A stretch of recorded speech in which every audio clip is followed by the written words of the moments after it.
Hi, I'm Tim Snyder. This is the third of these talks. The idea is that I'm going to speak about things that are on my mind, maybe things that I'm thinking about but haven't written about yet.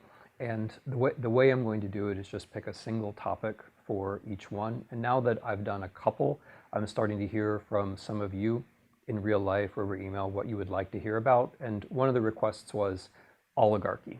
Oligarchy. What is it? Is it a thing? Should we worry about it? It's a thing, and we should worry about it. I'm going to spend a few minutes talking about where it came from, what it is, and at the very end, what we might do about it. So what is oligarchy? What does the word mean? It's a Greek word. It means the rule of the few. And just the very fact that it's a Greek word, an ancient Greek word, is a useful signal of something. And it's a signal of how politics is full of all kinds of possibilities. The Greeks knew that all kinds of things could happen. They had the word democracy. That's where we get the word democracy. But they also had tyranny and oligarchy and plutocracy and kleptocracy. All of these other variants. So the first thing that we should register when we think of oligarchy is that oligarchy is one of the many things that can happen in politics. We tend to think we're democracy, democracy is us. But that's not the way history works. History is variety, and democracy is very difficult, in fact. And one of the things that can happen to a democracy is oligarchy. Okay, so what is oligarchy? First thing to notice from the Greek tradition is that oligarchy is set up in opposition to democracy from the very, very beginning. What do I mean by the beginning? By the beginning, I mean from the very beginning of history, from the very first history book. In the first history book, which is the Peloponnesian Wars by Thucydides, you have an opposition of democracy, which is Athens, and oligarchy, which is Sparta. So this is a clue. Democracy and oligarchy are at war. This is our very first history book. This is quite literally the beginning of our history. A bit later, Aristotle comes onto the scene, and he says oligarchy is not just rule by the few, which is its literal meaning in Greek. It's rule by the rich few, by the wealthy few. The few who are in charge tend also to be the wealthiest people, which is a very important modification. Now, I mentioned earlier kleptocracy and plutocracy. These are kindred ideas. Kleptocracy means rule by thieves, also a very useful word. Plutocracy means rule by the wealthy, also very useful. We're going to stay with oligarchy. So Aristotle says oligarchy is rule by the wealthy few. And then Plato says, in book 8 of the Republic, Plato says there's a danger in democracy. And the danger in democracy is that someone will come along, probably somebody with a lot of money, and will tell people what they want to hear, and democracy will break down.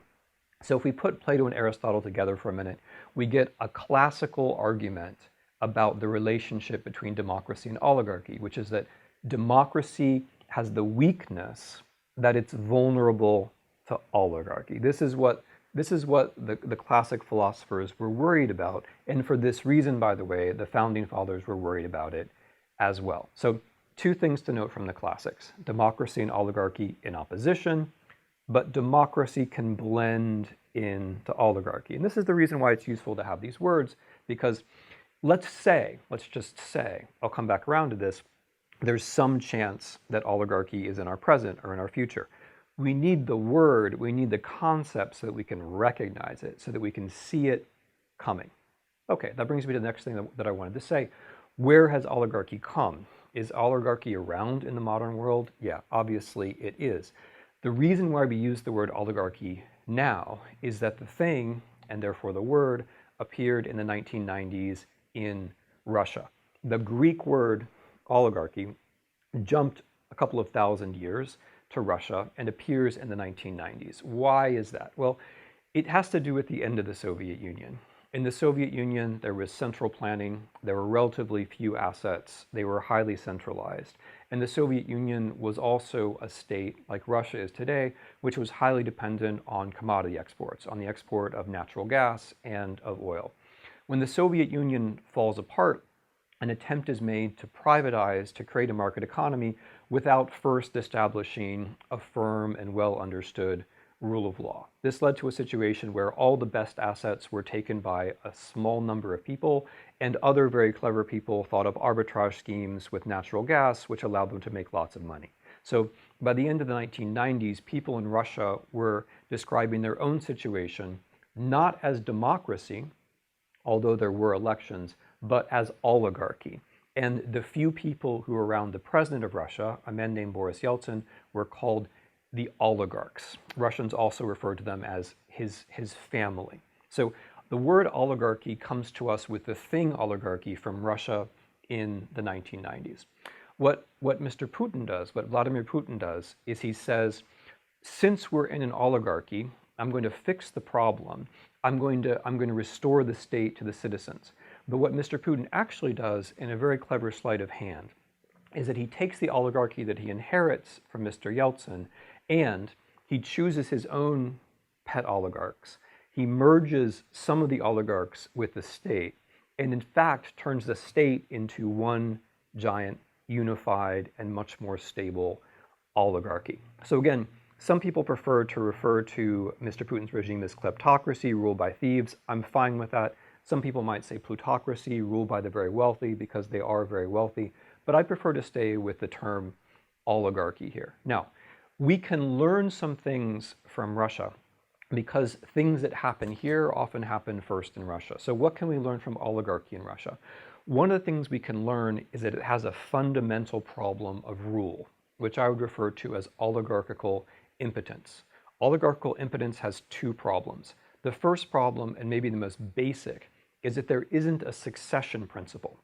A succession principle is how one leader gives way to another leader. And this is extremely important. If you want your country to exist, if you want your government to exist, you have to have some idea how you go from one leader to the next leader. And this, by the way, is one of the reasons why democracy is actually such a wonderful thing to have, because democracy, in the sense of regular elections, it just settles this question. You don't have to think about it. The country is going to exist. The state is going to exist because we're going to go to the next election. Oligarchy, note, has no such succession principle. Rule by the few or rule by the rich few doesn't answer the question of what comes next. It's not like a monarchy where you can just say, well, my son is going to rule or my daughter is going to rule.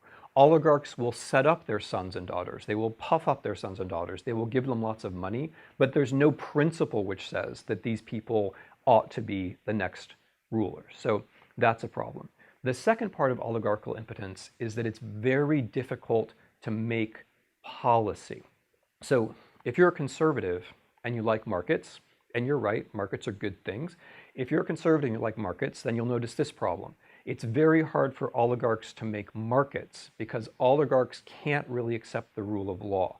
For a market to work well for everybody, for people to be able to rise up and create small businesses or medium-sized businesses, you have to have the rule of law working for everybody fairly. What will happen in an oligarchy is that you will have people who are above the law, the oligarchs, their friends, their families, their business associates, and those people will be able to block the rule of law and therefore block prosperity and social advancement for everybody else, right? So markets will not work under oligarchy. There'll be no social advancement for that reason. The other way it's hard for oligarchs to make policy is it's very hard for oligarchs to redistribute. Oligarchs might talk about how they care about the entire country, all the population, the poor, etc. But because they are the rich and their friends are the rich, and they come to power representing the rich, it's not impossible, but it's very unlikely that they will make policies that redistribute wealth in a significant way. And without that, you don't have the infrastructure, you don't have the healthcare, you don't have the education, you don't have the things that the state can do that help people advance socially and have better lives. Okay, so this brings us to the United States in the 2010s. America kicks off the 2010s with a very important Supreme Court ruling which is called Citizens United. Now, what Citizens United is the Supreme Court of the United States saying, we will now ignore everything that we have learned from classical history and from contemporary life and do what we can to make the United States more like an oligarchy. What do I mean? Well, in Citizens United, would-be American oligarchs came to the Supreme Court and said, look, we have lots of money and we would like to use this money to change the United States into something more like an oligarchy. Nobody is using the word, but that's basically the idea. We have unlimited money. We corporations, we would like to use this money to influence the population in ways that suits us. We as corporations would like to have that right. So in Citizens United, the Supreme Court ruled that corporations were people for this purpose, and ruled that money was a form of free speech. This is the kind of thing which classical philosophers were afraid would happen. And one of the things which is a bit sad about the Supreme Court ruling is that it pays so little attention to what everyone should know about the history of democracy. One would expect in the Supreme Court that these would be exactly the kinds of people who would be paying long attention to the problems of democracy, the difficulties of democracy, and not just making rulings which make democracy harder.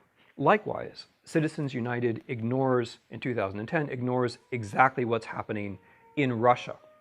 Russia and Ukraine, other countries gave contemporary evidence about what happens when wealth gets too concentrated and a few people are in effect controlling everything. You can have regular elections, as Russia does, but those elections will be ever less democratic. Which brings us to the United States. Is the United States an oligarchy today, 2017?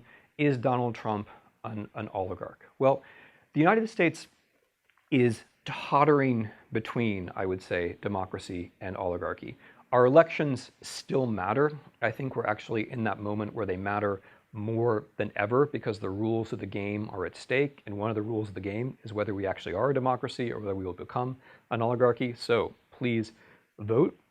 On the other hand, the extreme concentration of wealth in the United States, which is coming to resemble the extreme concentration of wealth in Russia, means that a relatively small number of people and families, a few hundred families, unfortunately, can donate money and direct money, which determines who runs for office.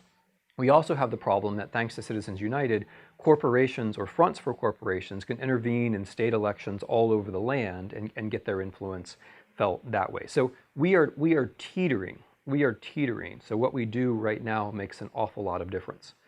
Is Donald Trump an oligarch? This is tricky because as far as we know, and again, I'd be very happy to revise this opinion if we see Mr. Trump's tax returns, but as far as we know, he doesn't actually have any money, right? So in that sense, he's not an oligarch, that is in the Aristotelian sense, because as far as we know, he doesn't actually have any money. He didn't achieve power by having money. Insofar as he has money, this seems to be because ever less mysterious Russian investors helped him out over the course of the last 15 years or so, which would make him not a traditional oligarch, but some kind of transnational creation. I think the best way to think about Mr. Trump is that he is someone who wants to be an oligarch, or perhaps more specifically, someone who wants to be a Russian oligarch. The way that he behaves is very much the way that second-tier or rather third-tier Russian oligarchs behave. They look upward towards Mr. Putin and try to guess what Mr. Putin is going to want, and they say those things in advance. However, with Mr. Trump, we do get the problem of oligarchical impotence. We have the problem that Mr. Trump is pressing up against democracy as a succession principle. His idea of a federal commission to suppress votes all around the country pushes us away from democracy as a succession principle, which would be a very bad thing for a number of reasons. The second way that we see oligarchical impotence in the United States now is that there is no policy. There is no policy. We cannot expect policy from a would-be oligarch, from a wannabe oligarch that will benefit the population as a whole. I feel very comfortable predicting that so long as Mr. Trump is in office and he has a majority in both houses of the legislature, there isn't going to be policy that benefits the citizens as a whole. There will be attempts at tax cuts for the rich. There will be attempts at taking away things like health care from everyone else, but there will not be, because there cannot be, in the condition of oligarchy or wannabe oligarchy, which is where we are now, there cannot be policies that help people as a whole. It's extremely unlikely. So that's where we are. So you might be thinking then, all right, if we are in this condition of possible oligarchy, wannabe oligarchy, if we're tilting towards oligarchy, what does government actually do? Mr. Trump, after all, does act day to day, week to week, month to month. He does stand up and perform. What's actually happening with our government? And the answer is that in conditions of oligarchical impotence, you shift the task of government from doing anything to affirming identity. Government's no longer about doing, government is about being, which means that you talk all the time about who you are and who's good and who's bad and who's the enemy and who's the friend. And insofar as you make policy, and this is what I'm going to talk about next time, insofar as you make policy, there will be a clear tendency to make policy which actually hurts rather than helps your own followers. What you end up doing as an oligarch is deliberately hurting your own followers and asking them to applaud you. Mr. Trump is often called a populist. I don't think that's quite right. I think the thing at stake is more like pseudo-populism. And what pseudo-populism means and how you can govern by distracting and by causing pain, that's, I think, what I'm going to talk about next time. For now, thanks a lot for listening. It makes a great difference to me, and I look forward to hearing from you. Thanks.